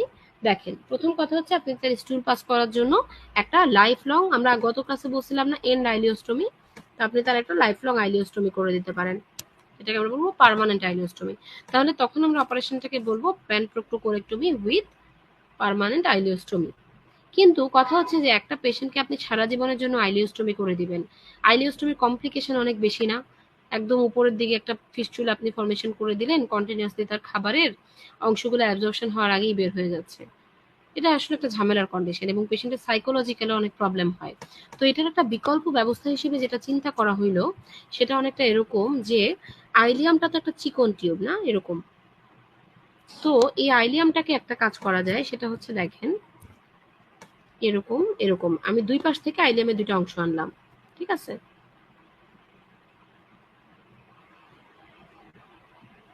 এরকম আমি এরকম করে দুই পাশ থেকে আইলিয়ামের দুইটা টিউব আনলাম, এটা ধরেন আইলিয়াম। এখন আমাদের রেকটাম কত মোটা ছিল, আইলিয়াম কত ছোট, তাই না? আচ্ছা, এইটা করার জন্য আমরা যেটা করতে পারি সেটা হচ্ছে এরকম, যে আমরা দুই পাশ থেকে এরকম দুইটা এনে এই জায়গাটায় সুন্দর করে কেটে দিলাম। কেটে আমরা যেটা করব সেটা হচ্ছে যে এই মাঝখানে অংশটুকু কেটে দিব, মানে মোটামুটি হচ্ছে আমরা এই জায়গাটায় কেটে দুই পাশের ওয়াল সেলাই করে দিলাম। সেলাই করে আমরা এইরকম টাইপের একটা শেপ পাইলাম, যেটা দিয়ে আমরা, মানে আমি বুঝাইতে পারতেছি কিনা, আমি আবার একটু আঁকি। এটা একটা টিউব, এটা একটা টিউব, দুইটা টিউব আপনি পাশাপাশি আনলেন এরকম, মাঝখানে এই জায়গাটা আপনি কেটে দিলেন। দ্যাট মিনস আপনি কিন্তু ডায়ামিটারটাকে বাড়ায় দিচ্ছেন, দুইটা টিউব যুক্ত করে মাঝখানে যখন আপনি কেটে দিবেন, তখন কিন্তু আপনি ডায়ামিটারটা অনেক বাড়ায় দিচ্ছেন, ঠিক আছে? পাশ থেকে যুক্ত করবেন না, ঠিক আছে, মাঝখানে কেটে দিলেন। আচ্ছা, তাতে কি হবে, তাতে এটা শেপটা একটু বড় হয়ে যাবে, দ্যাট মিনস এটা অনেকটা রেকটামের মতো হবে। এখন এই যে পুরা জিনিসটা, এটাকে আমরা কি বলি জানেন? এটাকে আমরা বলি হচ্ছে আইলিও অ্যানাল পাউচ। এই যে আইলিয়াম দিয়ে আপনি একটা টিউবের মতো বানাইলেন বা একটা রেকটাম বানাইলেন, এটাকে আপনি কোন জায়গায় সেট করবেন? অ্যানাল ক্যানেল, কারণ তার তো রেকটাম নাই। আপনি অ্যানাল ক্যানেলে গিয়ে এটাকে সেট করে দিলেন যেন এটা একটা রেকটামের মতো কাজ করে। তো এটা একটা পাউচ বানাইলাম, পাউচটা নিয়ে আমরা কোথায় রাখলাম? অ্যানাল ক্যানেলে রাখলাম। কি দিয়ে পাউচ বানাইলাম? আইলিয়াম দিয়ে। পুরা জিনিসটাকে বলা হয় আইলিও অ্যানাল পাউচ। আমি আবারও বলি, পুরা জিনিসটাকে আমরা বলবো কি? Ileo anal pouch. That means আমাদের অপারেশনটা দাঁড়াবে pan proctocolectomy with ileo anal pouch. এটাই এখন সবচেয়ে কমনলি পারফর্মড একটা অপারেশন। ঠিক আছে, মানে আমরা এর বাইরে অন্য কোনো অপশন সাধারণত চিন্তা করি না। ওকে, আচ্ছা, এই গেল হচ্ছে আমাদের ফ্যাপ। আপনারা সামারি বক্স 77.1 এখান থেকে একটু ফিচারগুলো আবার দেখে নেবেন। ওকে, আচ্ছা, এইটা একটা ইম্পর্টেন্ট বক্স। দেখেন, summary box 77.2 extra colonic manifestation of FAP, খুবই ইম্পর্টেন্ট। আপনাদের বিভিন্ন পরীক্ষা এমসিকিউ এবং এসবিএ যে কোনোভাবে আসতে পারে, স্পেশালি এমসিকিউ হিসেবে আসে। দেখেন, ফ্যাপের হচ্ছে কমপ্লিকেশনগুলো আমাদের মোটামুটি ভাবে 3টা জার্ম লেয়ারের ডেরিভেটিভ থেকেই হইতে পারে। এখানে ক্লাসিফিকেশন একটু সুন্দর করে দেওয়া, কিন্তু দেখেন আমরা 3টা জার্ম লেয়ার হিসেবে আলাদা করে মনে রাখতে পারি। তাহলে দেখেন, প্রথম কথা হচ্ছে এন্ডোডার্ম ডেরিভেটিভ কি কি আসতে পারে? বিভিন্ন জায়গায় অ্যাডিনোমা কার্সিনোমা হইতে পারে, স্পেশালি ডুওডেনাম, স্টমাক, এসব জায়গায়। দেন হচ্ছে ফান্ডিক গ্ল্যান্ড পলিপ, আমরা জানি স্টমাকে ফান্ডিক গ্ল্যান্ড আছে, ওখানে পলিপ হতে পারে। হেপাটোব্লাস্টোমা, নামগুলো খুব কঠিন আসলে মনে রাখার মতো না, আমি জানি, কিন্তু একটু কষ্ট করে পড়ে রাখতে হবে আপনাদের, যেন পরীক্ষায় দেখলে অ্যাটলিস্ট আপনি মনে পড়ে। একটোডার্মাল ডেরিভেটিভের মধ্যে কয়েকটা নাম আমরা অলরেডি জেনে গেছি, যেমন এপিডার্ময়েড সিস্ট আমরা শুনছি। দেন ওই যে congenital hypertrophy of the retinal pigment, এটা আমরা পড়লাম। সাথে আমরা ব্রেন টিউমারটা অ্যাড করি, পাইলোম্যাট্রিকজোমা এটা অ্যাড করি। মেসোডার্মাল ডেরিভেটিভ থেকে ডেজময়েড টিউমার, অস্টিওমা, ডেন্টাল প্রবলেম, এই কয়েকটা। এটা পরীক্ষায় আসে, হ্যাঁ, তো আপনার কষ্ট করে হইলে এটা পড়তে হবে, এটা বাদ দেওয়ার কোনো স্কোপ নেই। ওকে, আচ্ছা,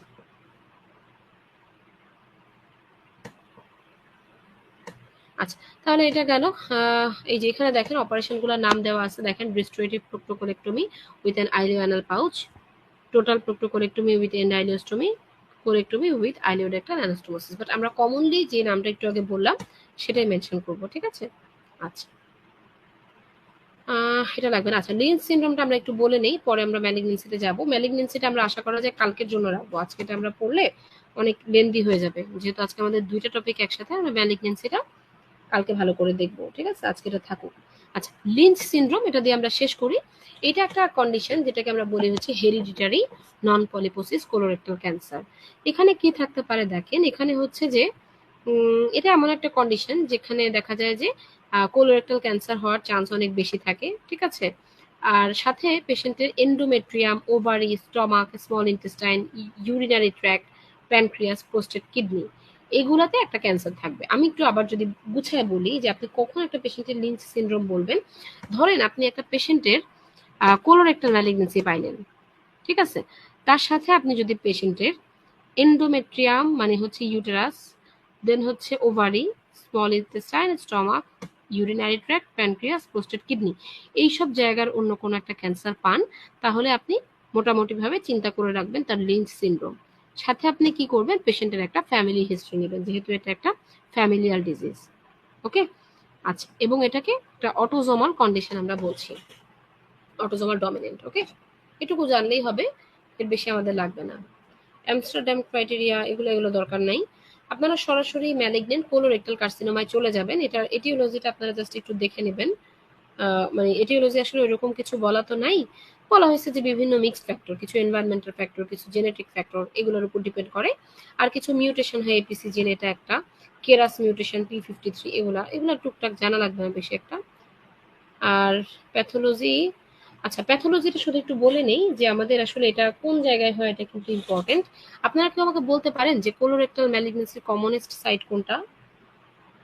সবচেয়ে কমনলি কোন জায়গায়? হ্যাঁ, আমরা তো কোলনের অনেকগুলা পার্ট করে ফেললাম, তাই না? অ্যানাটমিতে আমরা অনেকগুলা ভাগ করছি, কিন্তু আমাকে বলেন তো কোলনের কোন পার্টে সবচেয়ে বেশি হয় ম্যালিগনেন্সি?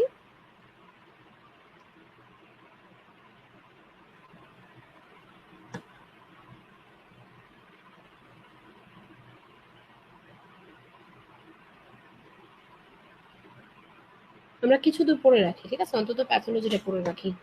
আমাকে বলেন তো কোলনের কোন পার্টে সবচেয়ে কমনলি হয়?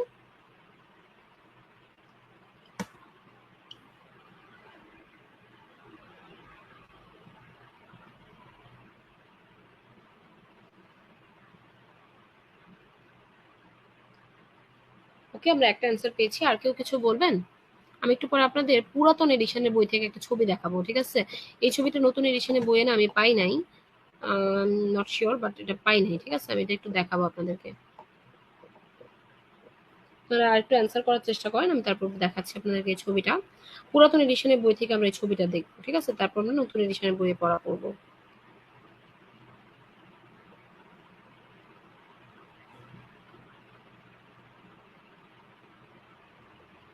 আচ্ছা, একজন অ্যান্সার করেছেন রেকটাম। আমরা ছবিটা দেখি, দেখেন রেকটাম কিন্তু একদম কারেক্ট অ্যান্সার। হ্যাঁ, এখানে দেখেন রেকটামে 38%, আর সিগময়েডে হচ্ছে 21%। আচ্ছা, একজন আরেকটু সুন্দর অ্যান্সার দিয়েছেন, সেটা হচ্ছে রেক্টো সিগময়েড জাংশন। এইটা আপনাদের পুরান বইয়ে মনে হয় এই লাইনটা ছিল ডিরেক্টলি। আচ্ছা, এটা কিন্তু খুব ভালো অ্যান্সার। আপনার যদি অপশনে রেকটামও থাকে, সিগময়েড কোলনও থাকে, সবই থাকে, আপনাকে যদি অপশন দেওয়া হয় রেক্টো সিগময়েড জাংশন, আপনি সেটা অ্যান্সার করবেন, ঠিক আছে? আর যদি স্পেসিফিক ভাবে যে কোনো একটা জায়গার কথা বলে, দেন হচ্ছে রেকটাম। ওকে। আচ্ছা, রেকটামে দেখেন 38%, সিগময়েড কোলনে 21%। আচ্ছা, ছবিটা আমরা মোটামুটি দেখে রাখি। এখানে ছবিটা না একটু দেখি, আমি এখানে পাইনি আমি ছবিটা। ওরা মানে, ও আছে, যে সরি ছবিটা আছে। দেখেন রেকটাম 38%, সিগময়েড কোলন। সেই ছবিটা দুইটার মধ্যে পার্থক্য কি? এটা এটা সুন্দর ছিল আসলে, কেমন করে জানি আঁকা আছে। রেকটামে দেখেন 38%, আর সিগময়েড কোলনে 21।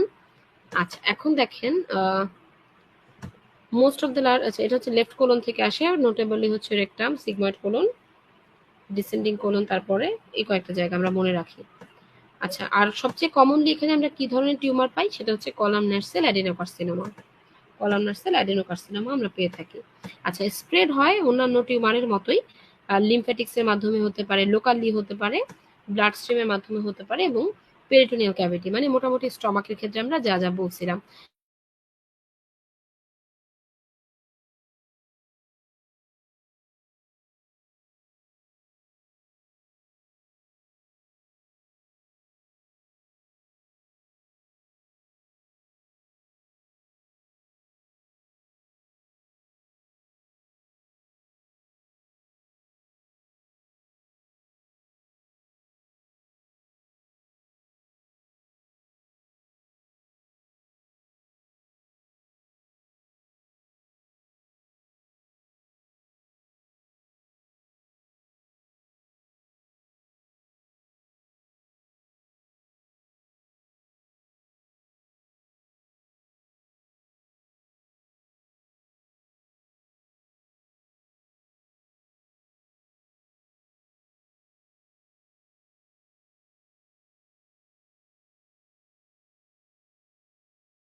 ওকে, স্ক্রিনটা কানেক্ট করা হয়েছে, তাহলে বাকিটুকু বলি। ওকে।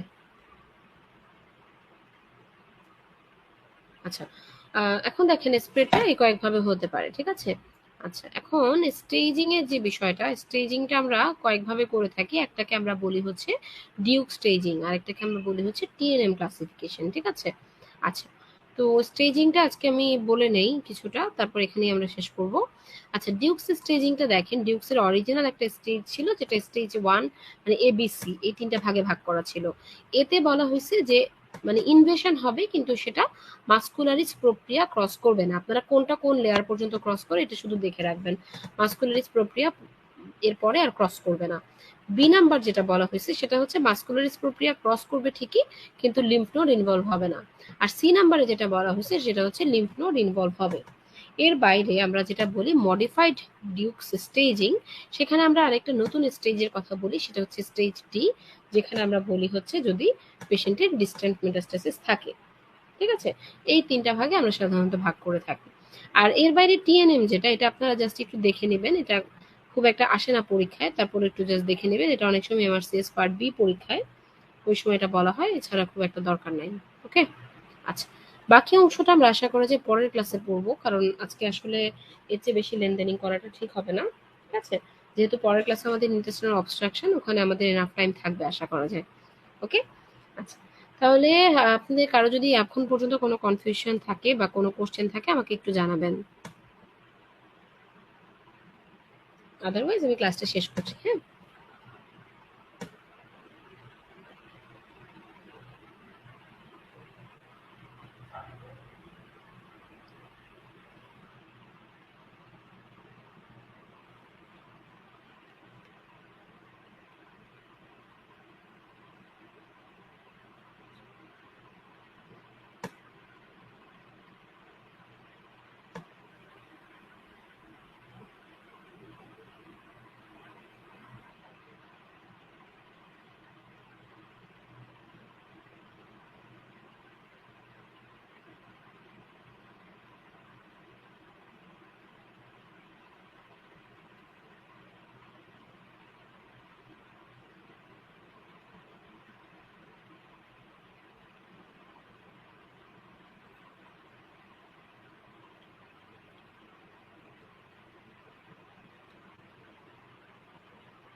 ওকে, আশা করা যায় আপনাদের কোনো কনফিউশন বা কোশ্চেন নাই।